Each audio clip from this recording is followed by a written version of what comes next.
Welcome to Minnesota Legislative Report, our region's longest-running public affairs program. Lawmakers from northeastern Minnesota are joining us today for a recap of the week's activities at the state capitol.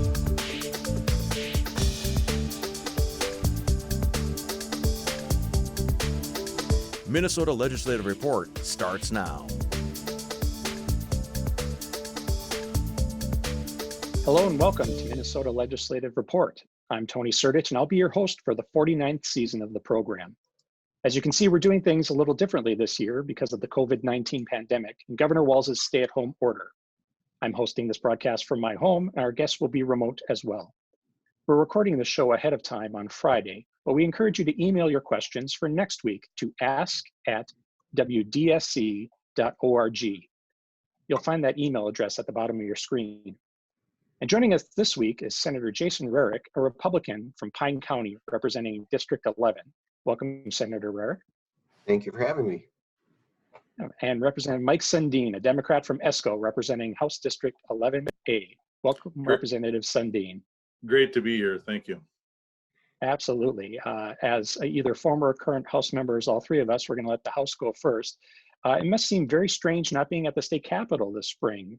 Representative Sundin, can you share a bit about how things are going being a state representative serving in this time of the pandemic? I am surprised at how smoothly it is going, working remotely and keeping track of the issues that are addressed by the legislature in a typical fashion. I've yet to call a committee meeting of the Labor Committee, so I'm assuming that process will be very similar to what we're doing today, only there'll be a dozen or more people participating rather than just the three of us. Great. And Senator, how are the first few weeks going for you? It's definitely different. Spending a lot more time on the phone and on conference calls and doing things just like this.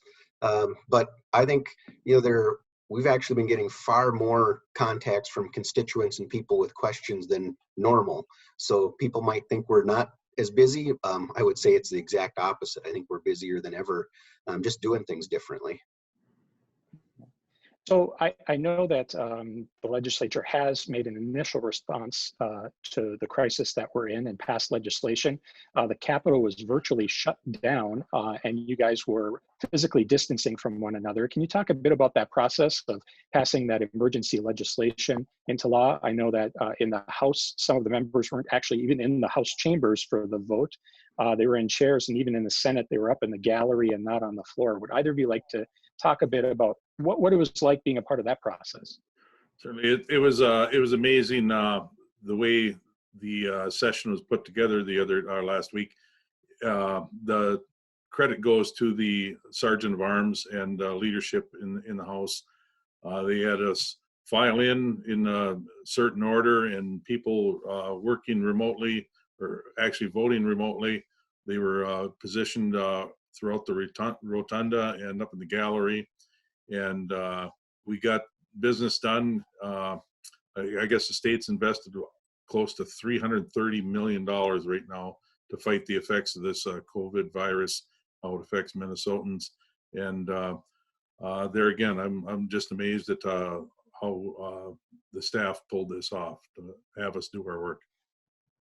Senator Rarick? Yeah, our staff did an amazing job of putting that all together and making accommodations to make sure that we could do what was needed to be done, but yet stay safe. And, we were in different rooms. I was up in a caucus room, and when it came time to vote, they would shuffle a few of us in so we could do our vote and get right back out of the chamber. And, it was, again, different, but we were able to do our job. And I think that's kind of the main thing, that we need to send that message to Minnesota that we can still do our job and do things to help keep us moving forward no matter what's going on. So, some people were concerned about the formalities being changed. I think some of the formalities need to be changed in a time like this, and we need to keep doing our job.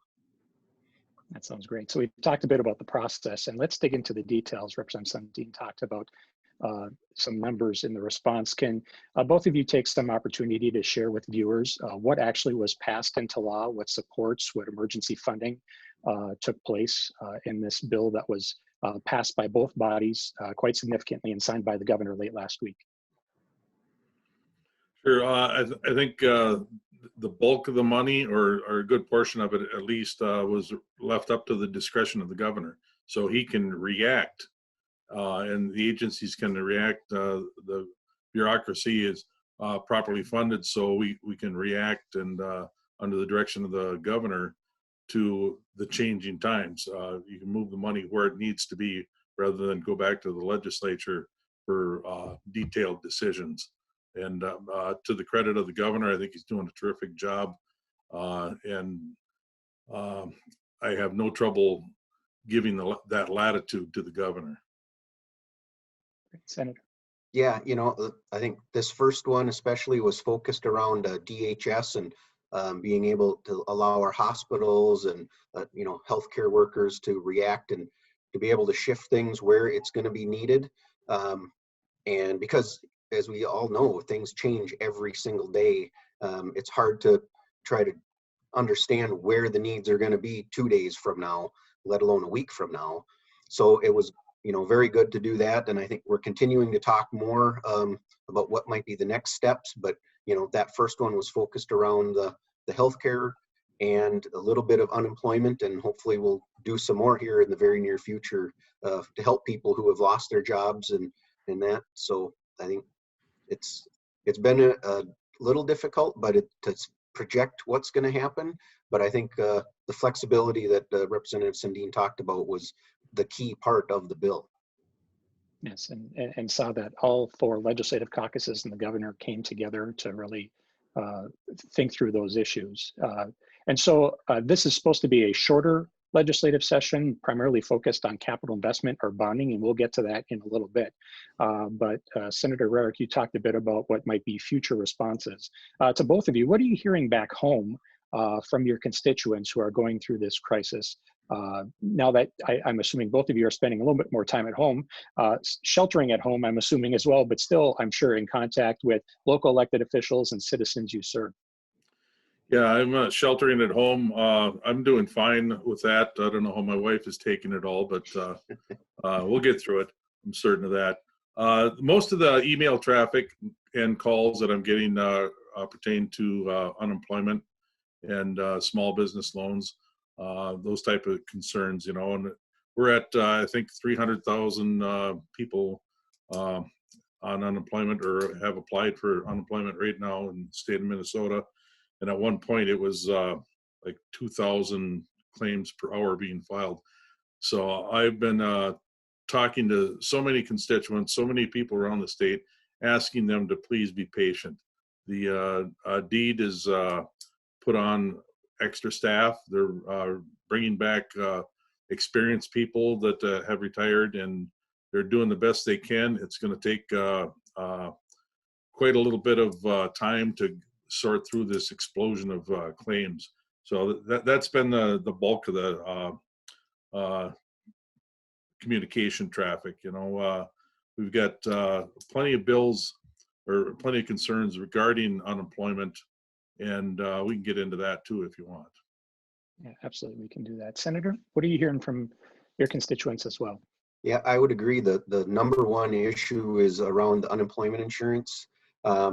And especially from folks who, the salon owners, small business owners, they're hearing, the federal government has said they will now qualify. One of the things is that was never done at the state level before. And so they're trying, under this huge influx of applications, they're trying to change the system. So a lot of people apply, and the response they get back when they fill out everything online is, you don't qualify. And, that's the last thing they want to hear. And we're just trying to, make sure they understand, be patient. This is going to get fixed. And it's going to be retroactive for them. There's so much of an influx right now.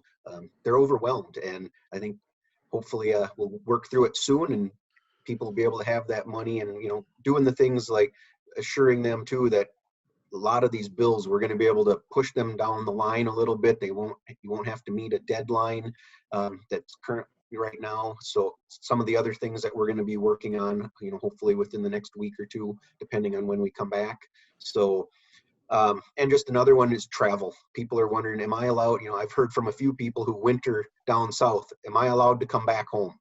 And, am I allowed to go to my cabin? So people are just trying to get that information, and we just keep directing them to different sources and try to get them the answers they need as quick as possible.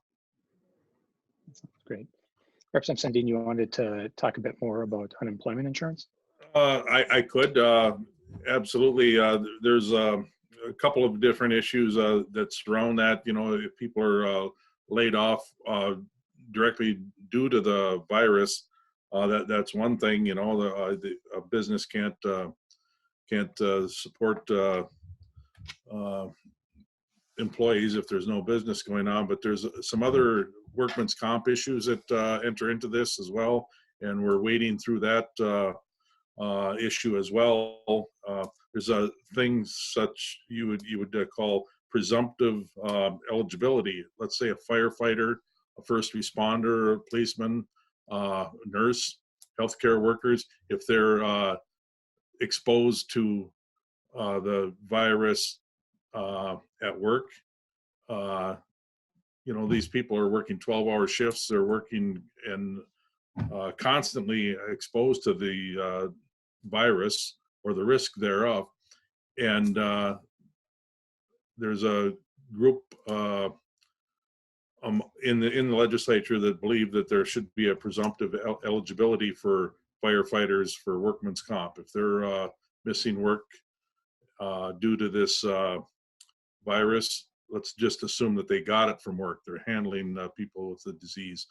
And we need to make certain those frontline workers are made whole and kept whole, because we're going to need them back in action as soon as we can. So what I'm seeing as well is, things are changing literally hour to hour in this. And just to remind the viewers again, we're recording this on a Friday, and things could certainly be changing even before they see this recording. Senator Rarick, can you comment a bit on, the federal government is making some responses, the state government is making responses, there's some local and county things going on as well. Can you talk a bit about how coordination is going and communication is going across the different levels of government as you see it? Yeah, I think it's one of those, there's communication as best as can be done. I think we're seeing kind of on all levels, the governor can't get in contact with all 201 legislators before he announces something. They can't expect that, so there are definitely things that have to come out without everyone being involved, and we all understand that. And I think we see it on the federal level, the same thing. And that's, I think our local levels are doing a great job as well, of kind of seeing what's coming down the line and then doing what they need to help implement some of those state and federal things at their local level. So it's a little difficult right now. Again, that communication sometimes is a little slower than we would want. But like you said, things are moving so fast. Sometimes you have to react before everybody can be contacted. So again, I hope people are understanding of that, when they're trying to contact maybe their local county commissioners or sheriff. They're being overwhelmed right now with a lot of things and they can't respond right away. I think same thing for legislators. There's, a number of things that we see as the priorities around the COVID response that we have to prioritize, and other things get put a little behind. But I think the leaders kind of at the federal and the state have been doing a pretty good job of responding to what they need to, and then the things that aren't quite as important, then bringing everybody in to work on those. So it can always be better, but I just don't think there's any room for complaint right now. I think the leaders are doing a good job. Representative? I'm just thinking through what we've talked about so far as the unemployment issue. I think every Minnesotan that's been laid off, they really want to go back to work. And I think following the protocols that have been laid out, with social distancing and, the hygiene practices that we all need to employ. Those are so very important to get people back to work as soon as possible. There's nobody that wants to be on unemployment, for any extended period of time, certainly. So I think as we look at what we can do in the legislature, I think one of the biggest curative fixes that we can bring about would be a robust bonding bill to put people back to work and get the economy rolling again. And I think that's probably the best thing we can do, is those safe practices, and then a good bonding bill to make certain Minnesotans are working. Well, that's a great segue. Normally this year is a year with capital investment bonding bill, and I'm speaking to two tradespeople right here on the line as well, and serving the same legislative district that you share.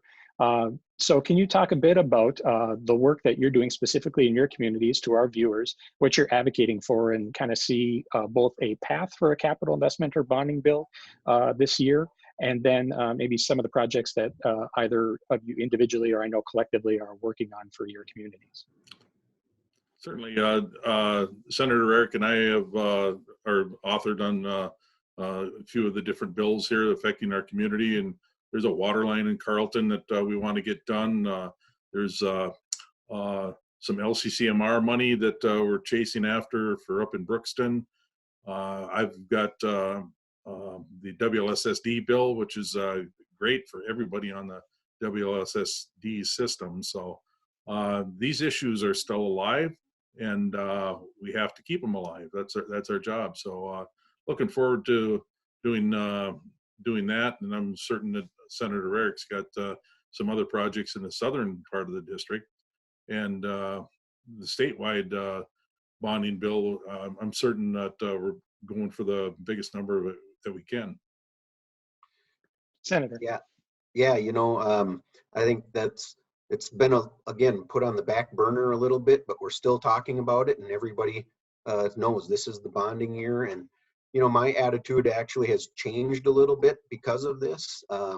I was a little leery of getting too big with the bonding bill this year, just because things were booming. Construction was kind of at full force, and as a contractor myself, I know we're not giving cheap bids right now because you're overwhelmed with work.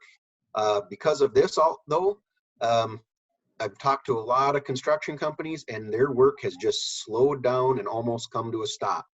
And so now I'm actually thinking the private sector is going to do less because of the uncertainty. And so this is probably a year to do a little bit bigger bonding bill than normal. The interest rates are low. Construction workers especially, the social distancing can be part of the job. A lot of the road work and things, you're outside. We can do that work safely. So this could be a very good year. And I think the appetite will be there in both bodies to put forward something just to keep things moving. That's, the economy is the one thing we have to make sure keeps rolling through all of this. It doesn't do us any good to do a bunch of stimulus packages and say we're going to take care of people, and then this ends and there's no jobs for people to go back to, because that'll kill us really quick. So I think, same thing that Representative Sundin said. Most of the people I talk to, they want to get back to work. They want to get back out there. They want to be safe, but they want to get back to work. So a good bonding bill would definitely help with that.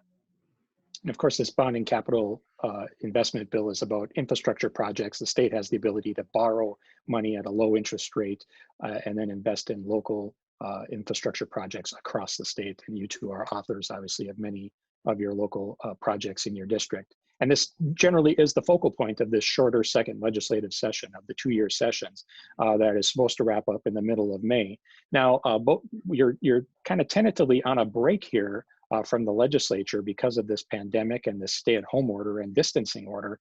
Do either of you have a sense of a roadmap of when your work might start up again and how that might look? I know, Representative Sundin, you're the chair of the Labor Committee and talked about potentially holding a remote hearing, but do you have a sense of when things are going to start picking up again, either for a second response to the pandemic or some of this more traditional work? Well, according to leadership, we'll be meeting on the 14th of April here, and we've got agreed upon bills that will be addressed at that point. And we're working hard on a few different bills, the workman's comp bill that I mentioned a little bit, and we're trying to get that prepared. So I anticipate a committee meeting with the labor committee and possibly with the jobs committee as well, and forward this to the general register, and hopefully it'll be addressed on the 14th when we reconvene again under a strict protocol down at the Capitol, and get some of these bills passed through. Senator Rarick, what would you like to see some of the next legislative priorities be when you reconvene again in this kind of on and off, start and stop session? Yeah, one, I hope we address, well, what is our schedule going to be? Are we going to come in every 3 days like is typical? Are we going to come in once a week? Are we going to try to ramp that up because we're towards the end? I think some of that will depend on where we're at in kind of where the cases are at, and how, if this has got, the pandemic has increased in Minnesota, or if it's been holding the same. And so if that will depend, then, are we going to be able to get back to normal committee structure? Are we going to be doing it just like this through Zoom? Be able to let the public, that's one of the big issues, is if we hold committee hearings, how do we get the public involved so that they get their input? And so I think those will be actually, those aren't issue related, but those will be some of the biggest things that we're going to be talking about. How will we move forward, and at what pace? And then again, I hope we deal with a little bit more of the COVID response. We'll know a little bit more by then. But we've been talking, hey, all of us were working on bills. This is a policy year as well. And I think we were all working on bills. I had 6 that were ready to have a hearing that week that we shut down.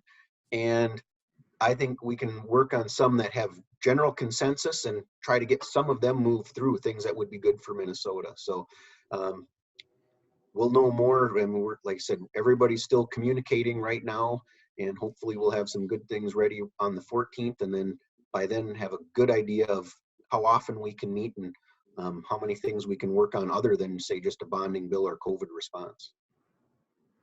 Senator, do you want to take a minute or two to talk perhaps about 1 or 2 of those bills you're working on that you hope to see get through this process before the end of the session? One that I'm really hoping that was getting good traction, that Representative Sundin and I were working together, is the debt equalization. It would help the school districts of Renshaw and Carleton merge and get a little bit extra state funding. One of the biggest issues there is with this and some of the emergency spending, is there going to be any of the surplus left, and is there going to be any reserves left to help fund any of that? But then there was also some pieces around unemployment insurance that I was working on with Senator Isaacson, and trying to allow people to get continuing education while on unemployment, and not get kicked off to take another low-paying job to help them to get training and be able to move up the line. So a few things like that that I'm hoping have general consensus that we would be able to move forward yet. Representative Sundin, know you're working on the Workers' Comp Advisory Task Force recommendations. Another bill or 2 that you're hoping gets over the finish line at the end of the session? Well, when we get back to the regular order of business, or irregular order of business, however you want to frame it, we've got a number of bills out there that address environmental concerns, educational concerns. One small bill in the scheme of things is a $10 million ask for funding of the wetland replacement credits. When there's a construction project, a highway project that disturbs wetlands, you have to guarantee a wetland replacement for that. Now, there's a bank system that inventories wetland areas throughout the state, and you have to purchase them. So if you replace if you're going to displace a half an acre of wetlands, you have to purchase and set in reserve. an equal amount of wetlands. And it's a $10 million bill, which in the scope of things is small, but without that, the road construction would come to a screeching halt somewhere around midsummer. So this is a very necessary thing. It's small, but it triggers a lot of good work throughout the state. Sounds great. Well, we're getting close to the end here. I just wanted to check in with both of you. If your constituents or folks want to communicate with you right now, being, sheltering at home and in this time, is email probably the best way to get a hold of both of you at this point? Absolutely. Thank you. Yep. Yeah, exactly. You can call into the office line and we get it, but we get emails a lot faster than the voicemails. That sounds great. Well, I appreciate you both being here. We're out of time, and I'd like to thank State Senator Jason Rarick and State Representative Mike Sundin for joining us this week. And thank you for watching as well. Please join me again next week when we will welcome more legislators from Northern Minnesota to the program. For the team at WDSC, I'm Tony Sertich. It's been my pleasure to be with you today. Take care.